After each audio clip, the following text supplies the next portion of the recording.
Namaskar, I'm Ashok Vyas, and today's show is going to be very, very exciting because we are taking you to India, and we are actually going to be talking to people who are right now in India also, and the focus is Indian politics, not just Indian politics. It is about expressions that are being used to sway people's perception towards their own party. And right now we will be starting also with the reference from Congress leader Rahul Gandhi mentioning Prime Minister Narendra Modi as Panoti in the context of election cricket match. But there is much more because there are other leaders also who have followed through Rahul Gandhi, and the Twitter or social media of Congress is also continuously repeating it. But let me take this opportunity of welcoming Prem Tanmay ji and Rishi Singh ji, नमस्ते, स्वागत है आपका. Namaskar. So since Prem ji, Rishi ji is sitting in New Delhi, so he gets the preferential treatment being in the India's capital. Rishi ji, do you feel there is a gradual decline in terms of the decent expressions that are used by politicians for their counterparts or for the um, leaders of other parties? One gets the impression that there is far more aggression and far more direct punch they want to deliver. And to some extent, it goes beyond the normal what yardsticks or what we would consider as appropriate. So I would agree with that we see a decline. So with that quick agreement, Premji, let me hear some example from you. And as I was mentioning Panoti, and I think this is not the first time, but let us dissect the use and the context and the implications and people's response to this term in general as you have observed. Ashok जी, अगर मैं हिंदी में बात करूं तो बहुत ही सुंदर है. अंग्रेजी में भी मधुर है, हिंदी भी मधुर है. हाँ, तो मैं ये राजनीति में अमर्यादित और अभद्र भाषा का प्रयोग, इस पर अगर हम लोग बातचीत करें तो मुझे लगता है कि ये अभी राजनीति का नया परिप्रेक्ष्य शुरू हुआ है. ये पहले भाषा की मर्यादा का बिल्कुल ख्याल रखते थे और कभी मुझे नहीं लगा इतने लंबे सालों के अंदर कि कभी अभद्र भाषा का प्रयोग किया हो, चाहे वो अटल जी हों और चाहे वो श्रीमती गांधी तक रही हों और चाहे वो नेहरू रहे हों.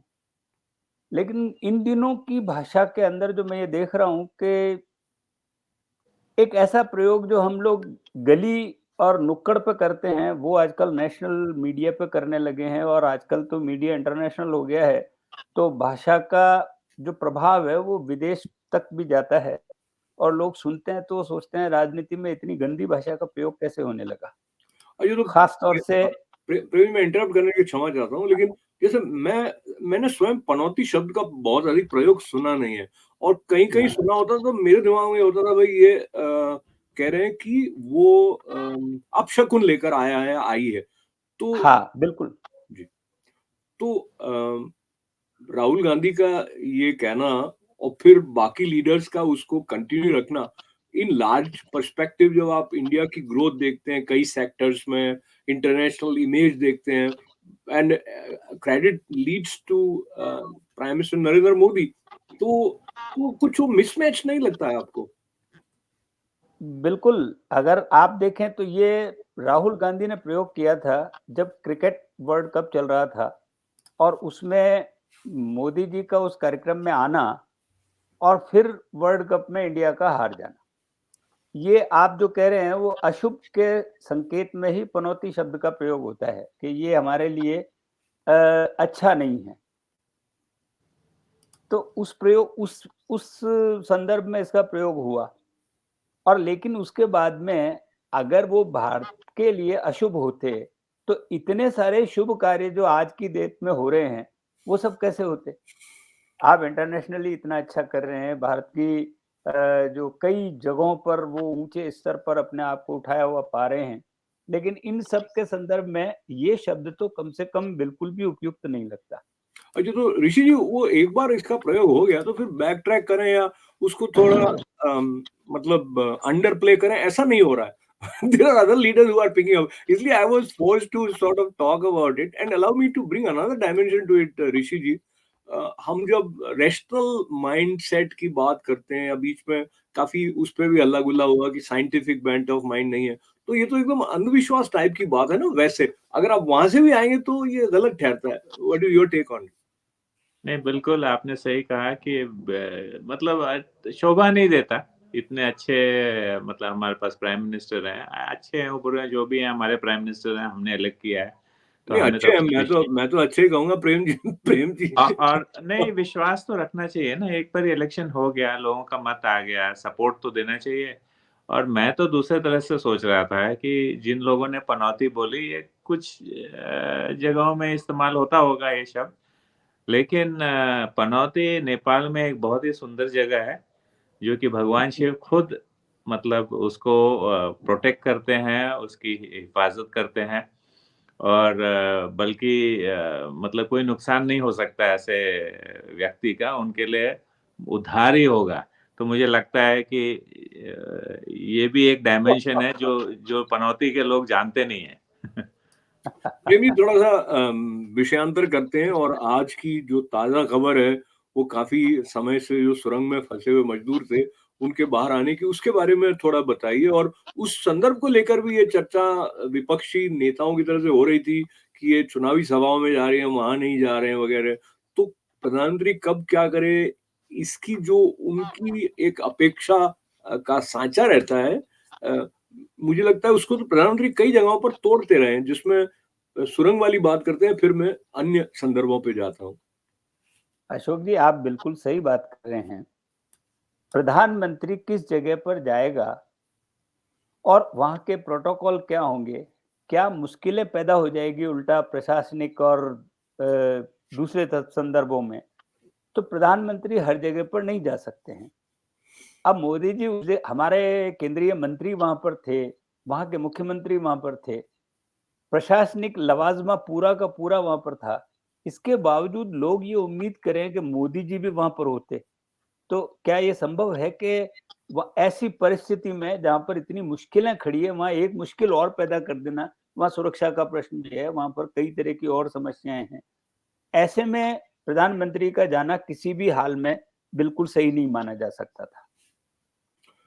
पर ये अब जो ताजा समाचार है उनका बाहर आना, वो एक खुशी की लहर. अरे बड़ा, मैं और अभी आपके साथ जुड़ने से पहले मैं लगातार इस संदर्भों को न्यूज में देख रहा था. एक बात माननी पड़ेगी कि जो अंदर मजदूर थे वो भी जीवट का उनका साहस था कि वो मनोवैज्ञानिक रूप से भी लड़ने के लिए तैयार थे. साइकोलॉजिकली वो इतने स्ट्रांग थे कि उनको कोई लड़ने की. और दूसरी बात कि उनका एक पूरा ग्रुप था, वो 41 के नंबर्स में थे, तो वो आपस में बातचीत वगैरह करके वो आपस में एक दूसरे को साहस बंधाते थे. और दूसरा, उनका कम्युनिकेशन बहुत अच्छा था, उनकी सारी व्यवस्थाएं बहुत अच्छी थी, और उनको ये उम्मीद थी कि हमें बाहर निकाला जाएगा. खास बात ये. तो इस और खास दूसरी बात जी, सॉरी, कहें. कि जितने भी बड़ी मशीनें थी, आप देखिए वो नाकामयाब हो गई. और आखिर जो मैनुअली ही उनको जो 2 मीटर का जो फासला था उसको मैनुअली ही तय किया गया खोदने के अंदर. वो मजदूर गए जो छोटी मोटी सुरंगें खोदते हैं, और उनके माध्यम से हम वहां तक पहुंच पाए. तो ये भी एक बहुत बड़ी बात थी कि कई जगह पर जो है सुई काम करती है और तलवार काम नहीं आती. सही बात है. तो आपकी बात को लेते हुए मैं ऋषि जी से विशेष रूप से, उनको पता भी अधिक है क्योंकि एयर इंडिया से सीधा संबंध रहा है, जो भारत की तत्परता है मुसीबत में फंसे हुए भारतीयों को किसी भी स्थान से वापस लाने की, उसमें भी मोदी प्रशासन के अंतर्गत आपको कुछ परिवर्तन दिखाई दिया क्या? क्योंकि कई देशों में ऐसी स्थितियां हुई जहां से चाहे यूक्रेन की बात रही हो या कभी गाजा स्थल से भी लाए गए, और इसके बारे में आप बताएं. हाँ, उसके पहले भी कई अन्य जगह से है. हमने लीबिया से इवैक्यूएशन किया है, यमन से किया है. तो मतलब तत्परता तो है ही. उससे ज्यादा क्या है कि केंद्रीय मंत्री डायरेक्टली इन्वॉल्व हैं. जैसे जनरल वीके सिंह है, वो पहुंच जाते हैं हर एक सीन में. यहाँ सुरंग में भी पहुंचे थे. तो उससे क्या है कि हिम्मत बढ़ जाती है दोनों साइड की, जो जिनको इवैक्यूएट किया जा रहा है और जिनको बचाया जा रहा है, और जो काम कार्य करता है, जो इस तरह से मेहनत कर रहे हैं, जो फील्ड पर है, क्योंकि रिस्क एंड डेंजर तो सभी को है, खतरा सभी को है, चाहे सुरंग में हो या आप किसी वॉर जोन या उसके आसपास हो। जैसे यमन में था, दोनों तरफ फायरिंग चल रही थी दोनों पार्टीज के बीच में, कैसे सुलह की ये तो डिप्लोमैट्स ही जानते होंगे, लेकिन सुलह ऐसी हुई थी कि सिर्फ 20 मिनट के लिए उन्होंने फायरिंग स्टॉप की थी, दोनों साइड ने अग्री किया कि हाँ इंडिया का इवैक्यूएशन होगा, और हमने कितना, आई थिंक 42-43 देशों के वासियों को हमने निकाला, हम सिर्फ भारत तक सीमित नहीं थे, और ये पहले भी हो चुका है, दूसरे देशों में भी हो चुका है। और क्योंकि मैंने एक इवैक्यूएशन किया था लेबनान से, तो इसलिए मुझे आइडिया है कि वहां से भी हम लोग कम से कम पूरे इंडियन सब कॉन्टिनेंट के कुछ 2200-2300 लोग करीब करीब निकाले थे, और उसमें कम से कम 4-5 कंट्रीज के थे, और उसके बाद कम से कम आधे दर्जन वेस्टर्न कंट्रीज के रिक्वेस्ट आए थे कि हम उनके लिए ऑपरेट कर सकते हैं क्या। तो ये बड़े गौरव की बात है कि मतलब डेंजर जोन में जाना, आपके लीडर्स आपके साथ हों, फोन पे ही हों, लेकिन इन दिस केस तो आजकल के तो हमने देखा है कि जनरल वीके सिंह तो वहां पहुंच जाते हैं, एंड प्रधानमंत्री कंटिन्यूअसली टच में रहते हैं, मतलब he doesn't leave it to anybody. उनका जो पीएमओ है इतना एक्टिव है, इतना मतलब डिटेल्ड है कि अनबिलीवेबल है। तो ये ऋषि जी की बात को लेकर प्रेम जी आपके पास मैं आना चाहता हूँ, खास करके क्योंकि हम देख रहे हैं जो पॉलिटिकल एक्सप्रेशंस है उसमें अधिकतर प्रधानमंत्री का इस बात को लेकर उपहास किया जा रहा है, वो ट्विटर पर भी, कांग्रेस के ट्विटर पर भी, कि वो फोटो प्रेमी है, यानी वो फोटो अपॉर्चुनिटी ढूंढते हैं और काम कम करते हैं, फोटो अधिक खिंचवाने में उनका मत रहता है। ये बात तेजस पर उन्होंने जो भी आपके बेंगलोर से जो उन्होंने यात्रा करी, उसके पीछे एक भारत का जो आत्मनिर्भरता की तरफ रक्षा के क्षेत्र में बढ़ने वाली एक बहुत बड़ी सफलता है, और भारत का प्रधानमंत्री तेजस में बैठकर जाता है, वो एक बड़ा स्टेटमेंट है। पर उस सबको दरकिनार करते हुए जो कांग्रेस के तरफ से वक्तव्य आ रहे हैं उसमें इस प्रकार की बातें कही गई कि भाई जैसे उन्हें फैंसी ड्रेस में स्कूल के समय में भाग लेने का अवसर नहीं हुआ, इसलिए वो जा रहे हैं। आपकी प्रतिक्रिया इस पूरे संदर्भ के आप किस तरह देखते हैं प्रेम जी? देखिए, मैं ये मानता हूँ कि मोदी जी वेशभूषा में, और जैसा देश वैसा भेष, और जैसा वातावरण वैसा उनका आचरण भी हो जाता है। आपने देखा होगा कि जब वो किसी भी सैनिकों से मिलते हैं जाकर के, जैसे वो दिवाली पर अक्सर सेना के बीच में पहुंचते हैं, तो सैनिकों के कपड़े पहन के पहुंचते हैं। जब वो किसी टैंक में बैठते हैं तब भी वो फौजी के कपड़े पहन के बैठते हैं। अब तेजस में आप क्या ये मानते हैं कि तेजस की वेशभूषा जो है कुर्ता पजामा हो सकती है? नहीं, जब वो जिस जिस जिस जिस वायुयान में बैठ रहे हैं वो सैनिक वायुयान है और वो लड़ाकू विमान है, उसमें बैठने का अपना एक प्रोटोकॉल होता है, उसमें उसके कपड़े, और तो ये क्या फैंसी ड्रेस हुआ? मतलब जो लोग नासमझ हैं वही ऐसी बात कर सकते हैं। मुझे तो ये बिल्कुल बेवकूफियाना बातचीत लगती है कि इस तरीके से कि मोदी जी हर जगह फोटो खिंचाने। अरे फोटो खिंचाने की बात क्या हो गई? आप सोचिए, बच्चा भी अगर एक अच्छा सा कोई चीज बनाता है तो मैं उसका फोटो मीडिया पे डाल देता हूँ, बल्कि उस बच्चे का भी फोटो मैं अपने साथ में लेकर के डाल देता हूँ कि भाई देखो मेरे बच्चे ने ये काम किया। अगर किसी ने आत्मनिर्भरता पूर्वक अपने देश में बना हुआ तेजस, उसमें बैठ करके यात्रा करता है प्राइम मिनिस्टर, तो कितनी बड़ी बात होती है। आप देखिए, वैक्सीन के समय प्राइम मिनिस्टर ने खुद पे वैक्सीन लगा करके फोटो खिंचवाया, तो कितने लोगों ने वैक्सीनेशन करवा दिया। अब मैं वैक्सीन वार जो मैंने कल ही देखी मूवी, मुझे पता लगा इंटरनेशनल मीडिया ने या भारतीय मीडिया के कुछ लोगों ने कितना गलत जो है उसका प्रचार प्रसार किया कि ये सब स्टैंडर्ड है, और इस तरीके से जैसे ये मोदी जी अपने को चुनाव जीतने के लिए वैक्सीन बनवा रहे हैं, तेजस चलिए में वो चुनाव इसी जीतने के लिए बैठ चलिए जाते हैं। चुनाव की बात आ गई तो चुनाव की तरफ ही चलते हैं, क्योंकि ऐसा कहा भी जाता है कि भाई राजनीति में जो है वो हमेशा राजनीतिज्ञ है ही है, चाहे वो पद पर आसीन है या वो पद पर आसीन होना चाहता है।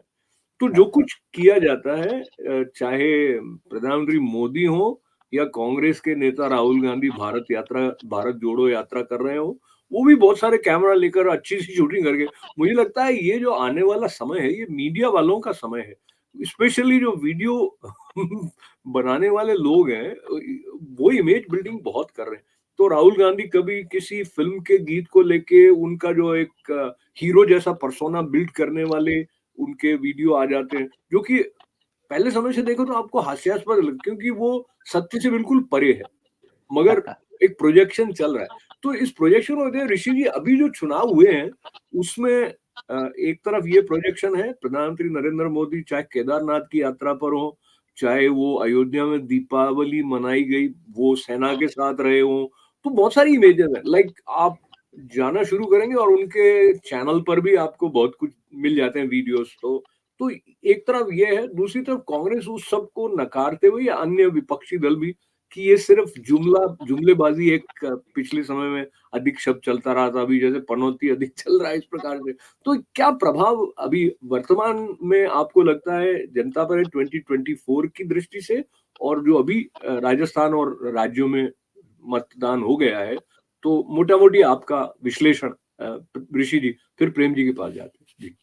नहीं, हम पॉलिटिकल कमेंटेटर तो है नहीं, लेकिन क्योंकि जनता है और जनता के बीच में है, तो हम कहेंगे कि एक समय था जब ये सब काम करता था, लेकिन आजकल लोग, जैसे हम कहते हैं, जनता सब जानती है।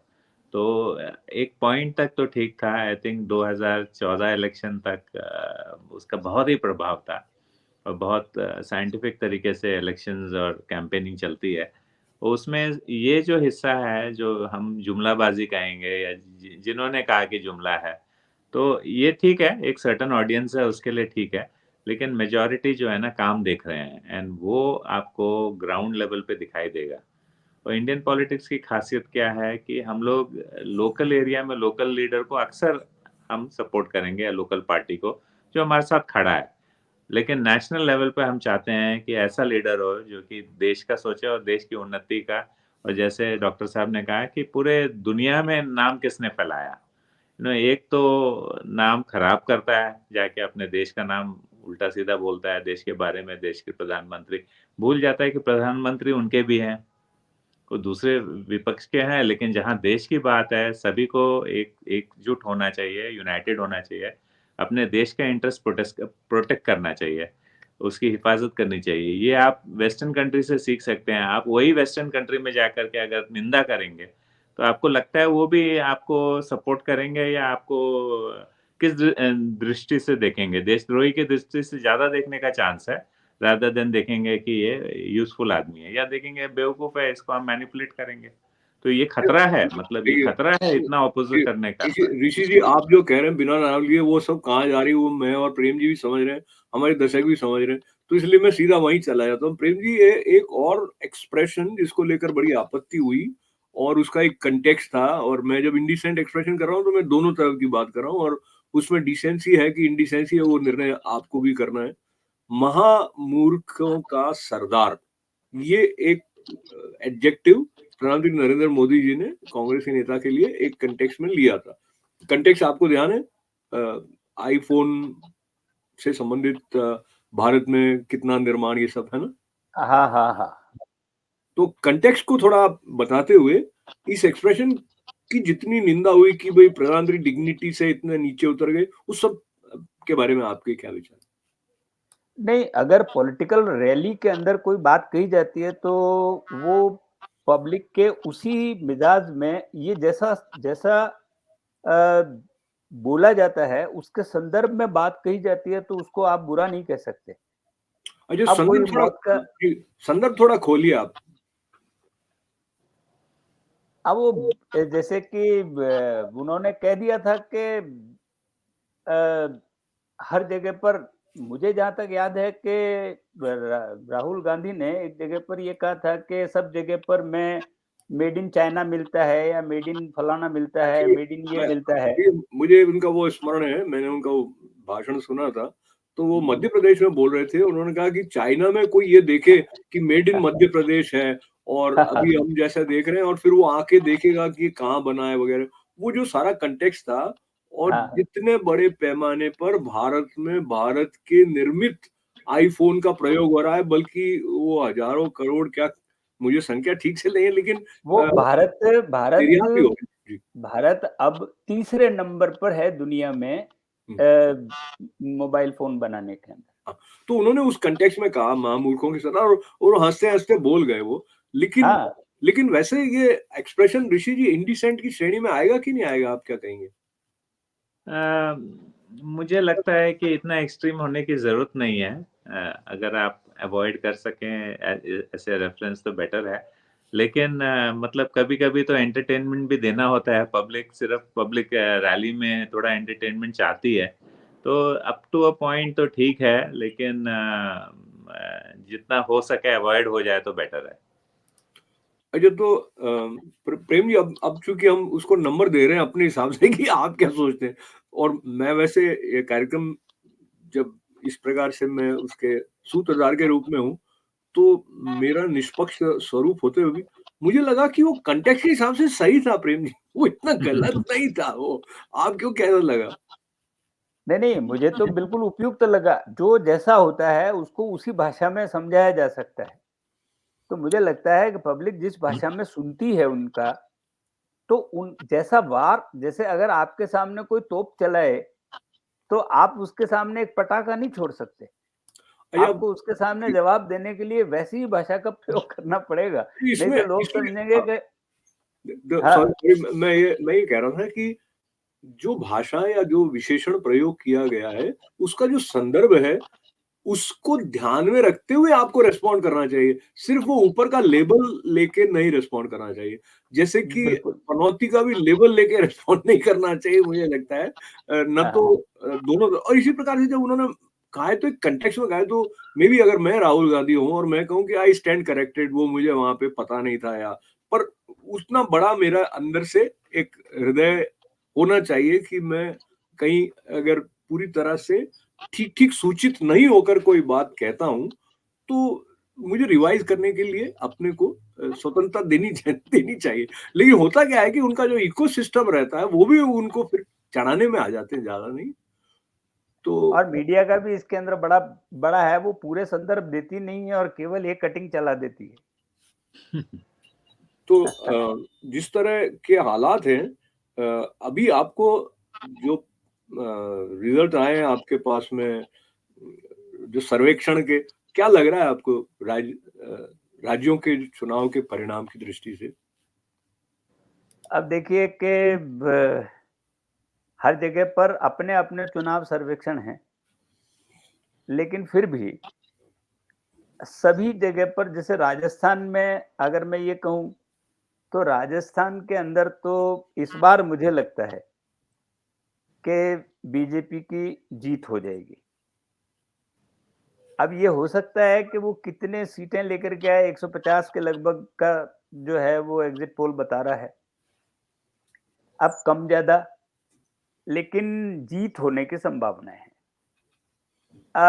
मध्य प्रदेश में पिछली बार भी कांग्रेस बढ़त में थी, लेकिन सरकार जो है वो बाद में बीजेपी ने बना ली थी। तो इस बार भी एग्जिट पोल तो वही कहता है कि कांग्रेस आगे बता रहा है वो। और जहां-जहां आगे बता रहा है, वहां पर पब्लिक का वो लोकल लेवल पर हो सकता है, जैसा कि ऋषि जी कह रहे थे। लोकल लेवल पर लोग अपने-अपने लोगों को लाना चाहते हैं, वह जाति की राजनीति और व्यक्तिगत जान-पहचान और कई चीज़ें फैक्टर काम करते हैं, कि ज़रूरत पड़ेगी तो मैं जाके मिल के अपना काम करवा लूँगा। मैं 1-2 जगह पर न्यूज़ में सुन भी रहा था कि लोगों को पूछ रहे थे, "भई तुम कांग्रेस को वोट क्यों दे रहे हो?" वो कहता है, "मैं माइंड तो बीजेपी का हूँ, लेकिन क्या है कि जान-पहचान मेरी उनकी है कि वो मेरे पिताजी को जानते हैं, वो मेरे अंकल को जानते हैं, वो मेरे फलाँ को जानते हैं, तो वो मेरे जाति का है।" प्रेम जी, समय की सीमा का सम्मान करते हाँ, हुए ऋषि जी से मैं ये 2024 के चुनाव के बारे में जो बात प्रेम जी ने कही, उसको लेते हुए क्या प्रोजेक्शन आपको लगता है? और एक और बात मैं जोड़ना चाहूँगा, एक राज्य स्तर का दल जो राष्ट्रीय स्तर के दल के रूप में उभरता हुआ था, और स्वयं को कट्टर ईमानदार कहने वाले नेता उनके जो थे, उनके साथ बहुत सारे संदर्भ अभी जेलों की तरफ ले चले आम आदमी पार्टी के। तो कई बार जो आप अपने बारे में घोषित करते रहते हो, वो भी ठहरता नहीं है, क्योंकि आप क्या एक्शंस आपके वो भी दिखाई दे रहे हैं कि शीश महल वाला जो संदर्भ है, चाहे उस पर कोई एक्शन हुआ हो नहीं हुआ हो, लेकिन एक इमेज बिल्डिंग में ये सब एक्शंस जो हैं वो they speak louder than the words overall speaking. Keeping that in the context, तो 2024 क्या आपको दिखता है दृश्य? जी अशोक जी, आपने एक बहुत अच्छी बात जस्ट पहले कही थी कि अगर कोई एडमिट कर दे कि मेरे से गलती हो गई या मैंने थोड़ा अपशब्द कह दिए हैं, तो उससे आप हृदय जीत सकते हैं लोगों का। तो ये गलती हमारे कई पॉलिटिशियन करते हैं, स्पेशली जो ज़्यादा नादान हैं, वो एक तो उल्टे सीधे स्टेटमेंट्स देते हैं। तो सिमिलरली आप देखेंगे उनके कैंपेनिंग में भी अगर वो लीड में होंगे ना तो ज़्यादा नुकसान होगा। बल्कि उनकी टीम जो है, जो उनके ऑर्गेनाइजर्स हैं, जो उनके सपोर्टर्स हैं, जो दूसरे लीडर्स हैं जिनको आधे समय मौका नहीं मिलता आगे आने का, अगर उनको बढ़ावा दिया जाता तो शायद उनका टैली इम्प्रूव होती।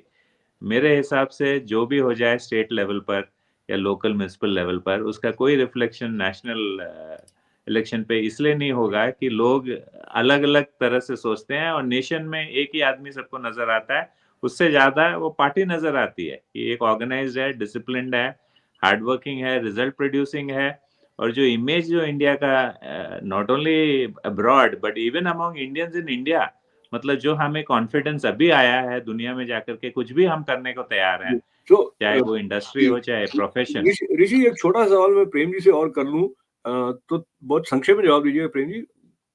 पहले की जो एक छवि रही थी भारत की सेक्युलरिज्म के कंटेक्स्ट में लेके, तो प्रधानमंत्री खुलकर अपने धर्म से संबंधित स्थलों पर जाकर वो भस्मी लगाए हुए या चंदन लगाए हुए और पूजा कर ऐसे दिखाई नहीं देते थे।